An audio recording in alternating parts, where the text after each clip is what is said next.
Ready sir. Telugu Desam party కార్యాలయం మీద మా పార్టీ నాయకులు పులిగొల్పి దాడి చేయించారని ఒక అక్రమ కేసు ఏదైతే పెట్టారో తప్పుడు కేసు, దానికి సంబంధించి ఇది రెండోసారి గతంలో రెగ్యులర్ పోలీస్ మంగళగిరి వాళ్ళ పోలీస్ స్టేషన్ అక్కడ కార్యాలయం అక్కడ ఆఫీస్కి ఇచ్చారు. ఇప్పుడు సిఐడి కేసు షిఫ్ట్ చేశారని ఈరోజు ఇచ్చారు. సరే, సహజంగానే బాధ్యత కలిగిన పౌరుడిగా సహకరించాలి, దర్యాప్తు సహకరించాలి. కేసు ఎలాంటిదైనా అందులో వాస్తవాలు లేకపోయినా తప్పుడైనా వచ్చా వాళ్ళు అడిగిన ప్రశ్నలన్నింటికీ సమాధానం ఇచ్చాం.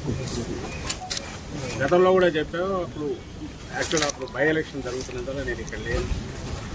దానికి సంబంధించిన ఆధారాలు కూడా ఇంతకుముందే ఇచ్చాను. అయినప్పటికీ మళ్ళీ పిలిచారు. మీ సూచనల ప్రకారమే జరిగిందా అని ఇలాంటి క్వశ్చన్లు అన్నీ వేశారు. ప్రజాస్వామ్యంలో ఎవరు బూతులు అట్లా పట్టాభిలాగా బూతులు పెట్టినప్పుడు బాధపడతాం, ఆక్రోశం అవుతుంది. ఇందుకోసం ఆ రాజకీయాల్లో ప్రజా జీవితంలో నేను బాధ కలుగుతాయి. అంత అసభ్యకరంగా ఘోరంగా ఎవరు వెళ్ళలేంతగా మాట్లాడుతుంది. కానీ దాడులు పరిష్కారం అనేది మేము అలాంటి వాటిని మా నాయకుడు కానీ మేము బట్ సంయమనం అనేది ఆ వైపు ఉండాలి. ఉంటేనే రెండో రియాక్షన్ ఎవరన్నా, అందులో జగన్మోహన్ రెడ్డి గారు లాంటి ప్రజానాయకుడు, ప్రజల్లో బలమైన అభిమానం ఉన్న నాయకుడు. అభిమానులు చాలామంది ఉంటారు వాళ్ళు పార్టీ కార్యకర్తలు. అలాంటి పరిణామాలు ఏం జరగకూడదు. మాట్లాడేటప్పుడు సంయమనం ఉండాలి. పోయినా అంటే పబ్లిక్ లేదు, రెండు కరెక్ట్ కాదని చెప్తాను. కూడా అదే చెప్పాను. కానీ దీనికి సంబంధించినంత మేము లేని ఆ రోజు అని చెప్పినా కూడా ఈరోజు మళ్ళీ అడిగారు. తెలిసిన విషయాలు ఏమంటే చెప్పండి, తెలియనివే మొత్తం మీరు అడుగుతున్నవి నాకు తెలియదని చెప్పాను. మళ్ళీ పిలిస్తే మళ్ళీ వస్తామని. ఇది కేసుకు సంబంధించి ఈరోజు జరిగింది. ఇది కాక ఎలాగో సందర్భం వచ్చింది వాటి ఇక్కడికి వచ్చాం. మీరు అంతా మీడియా ఈ సంవత్సరంగా మీరు చూస్తుంటే అది రోజు రోజుకు పెరిగిపోతుంది. ఈ సోకాళ్ళ రెడ్ బుక్ పాలన అనేది. ఆ రోజు అతను లోకేష్ అంటుంటే ఏదో పొలిటికల్ రెటారిక్లో పార్ట్గా అన్నారనుకున్నాం. కానీ లేదు, వాళ్ళ తండ్రి కొడుకు ముందు నుంచే ఒక పథకం ప్రకారము రావడం ఎందుకు లేదు, రాక ముందు నుంచే ఎన్నికల కమిషన్ పరిధిలో ఇంకా మేము అధికారంలో ఉండగానే, జగన్మోహన్ రెడ్డి గారు వైఎస్ఆర్సీపీ అధికారంలో ఉండగానే ఎన్నికల కమిషన్ పరిధిలోకి వచ్చిందని చెప్పి దాని ద్వారా ఎంత అడ్డగోలుగా వ్యవహరించారో, ఎంత రాజ్యాంగ విరుద్ధంగా రాజ్యాంగాన్ని ఉల్లంఘించి వైలెన్స్ క్రియేట్ చేశారో అందరూ చూశారు. ఇంకా తర్వాత ఏకంగా పరిపాలనలోకి వచ్చినాక ఒక పథకం ప్రకారం ఏ అంటే అది రాసుకోవడం, నువ్వు సంతకం పెడతావో లేదో, వచ్చిన వాడికి అక్కడ ఉన్నా ఉండకపోయినా కేసు పెట్టడం, మేజిస్ట్రేట్ దగ్గర తీసుకోవడం, రిమాండ్ పోవడం. ఆ తర్వాత ఇంకోటి ఏదో పెట్టడం. దానికి ఆ టైంలో ఎవరైతే ఇంట్లో పెడుతున్నారో వాళ్ళు అక్కడ ఉండడం అవసరంలా, లేదా రాయించిన వాడు ఎవడో వాడికి పరిచయం కూడా అవసరంలా. కేవలం ఈ నిందితుల మీద చంద్రబాబు గారి దగ్గర మొదలు పెడితే కింద వరకు స్థానిక నాయకుడు వరకు ఎవరికైనా కోపం ఉంటే సార్, అది వ్యక్తిగతమైన కావచ్చు, ఇంకో రకమైనదా కావచ్చు, పెట్టు కేసు ఎత్తి ముందు లోపల పడి వేల మంది అవుతుంది. మరి మొన్న మళ్ళీ మాకు కావాలి అప్పుడు ఎమ్మెల్యేగా, అప్పుడు ఎప్పుడుదో పాతది కంప్లైంట్, మా హయాంలోనే కంప్లైంట్ ఇచ్చారు టీడీపీ వాళ్ళు. దాన్ని ఇప్పుడు ఓపెన్ చేసి 307 పెట్టి ఆయన మీద ఒక కేసు. నిన్నటికి రాత్రి ఇప్పుడే ఇంతకుముందే తెలిసింది, అంతేరు మా పార్టీ ఎంపీటీసీ ఎస్సీ మహిళ, ఐ థింక్ రాత్రి అర్ధరాత్రి అయిన తర్వాత తెల్లవారుదాము 3 గంటలకు వెళ్ళి ఆమె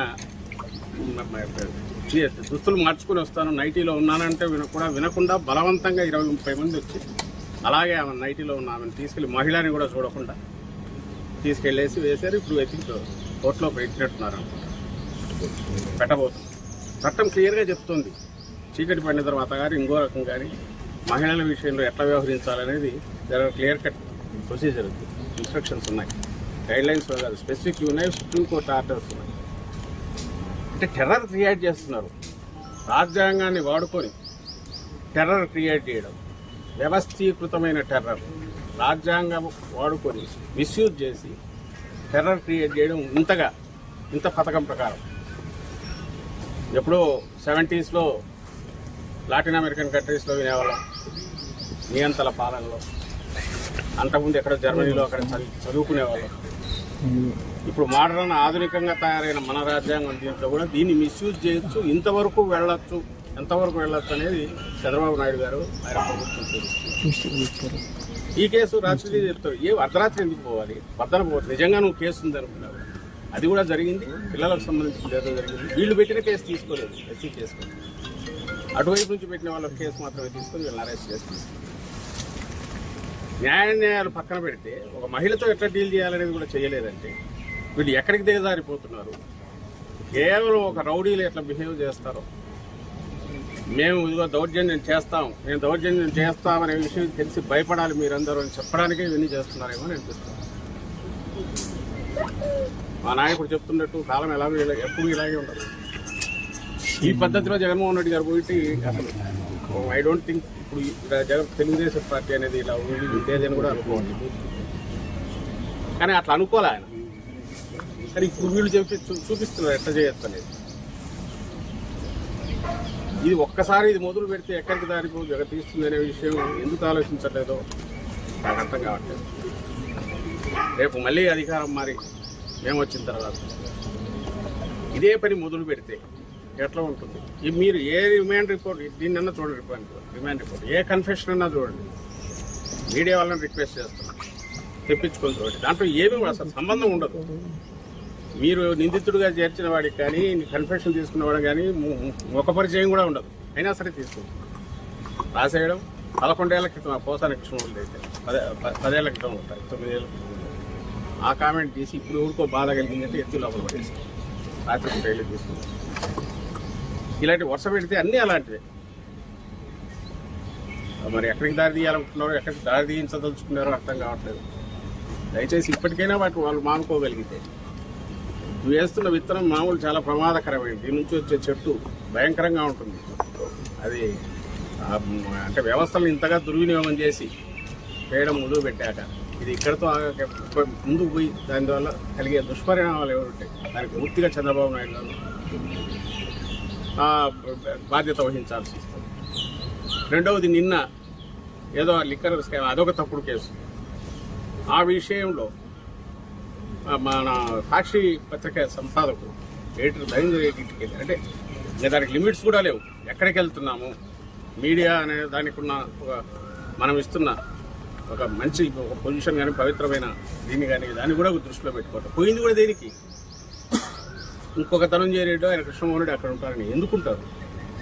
అసలు ఉన్నారని అనుకోవడానికి నీకు ఆధారం లేదు. నేరుగా పోవడం, తలుపు కొట్టేయడం, లోపలికి వెళ్ళడం, ఉన్నాడా అని వెతకడం. ఏమంటే మా ఇన్వెస్టిగేషన్లో part we have that right. ఇది హెరాస్మెంట్ కాక ఏమవుతుంది? అందులో ఒక మీడియా ఎడిటర్, ఒక పెద్ద మీడియా సంస్థ ఎడిటర్, ఏమి ఎలాంటి ఇది లేదు, జంకు బొంకు లేదు, ఎవరేమనుకుంటారో లేదు. ఇది కరడుగట్టిన రౌడీలు మాత్రమే చేసేస్తారు. వాళ్ళు ఇలాంటివే చేస్తుంటారు, టెర్రరైజ్ చేయడం. ఉన్మాదం, క్యాల్కులేటెడ్ ఉన్మాదంతో వీళ్ళు చేస్తున్నవి చాలా డేంజరస్ పరిణామాలకు దారితీస్తాయి.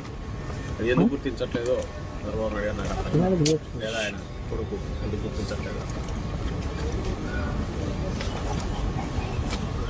ఇది ఇలాగే దారి తీస్తే ఇలాగే పోతూ మహా అంటే ఏం చేస్తారు? జైల్లో పెడతారు. ఓటు పెట్టుకొని కానీ మొదలు పెడితే అందులో వైఎస్ఆర్సీపీకి ఉన్న బలం దీన్ని దృష్టిలో పెట్టుకుంటే మీ జైళ్ళు ఏమీ సరిపోదు.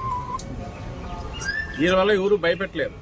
ప్రజలకు ఏదైనా సేవ చేసి, ప్రజలకు చేస్తామని చెప్పినవి చేసి, తద్వారా వాళ్ళ బ్లెస్సింగ్స్ ఏమైనా తీసుకోవడానికి ప్రయత్నం చేయాలి. కానీ దాని నుంచి దృష్టి మళ్లించడానికి లేదా దాన్ని ప్రశ్నిస్తారని చెప్పి ఆ గొంతు నొక్కడం ద్వారా, లేదా దృష్టి మళ్లించడానికి కృత్రిమ కుంభకోణాలు మీ అంతటా మీరు క్రియేట్ చేయడం ద్వారా, లేని స్కాములు అంటూ ఒక కథ అల్లి ఒక స్క్రీన్ ప్లే తయారు చేసి పాత్రలను క్రియేట్ చేసి చేయడం ద్వారా ప్రజల దృష్టి మళ్లించవచ్చు ఎల్లకాలం అనుకుంటే అది ప్రాక్టికల్ కుదరదు. ఈ సంవత్సరం అయితే అట్లే గడుపుతూ వచ్చారు. కానీ జనం అప్పటికే విసిగిపోయినారు. ఎల్లకాలం అయితే అదే కుదరదు, అయిపోయింది.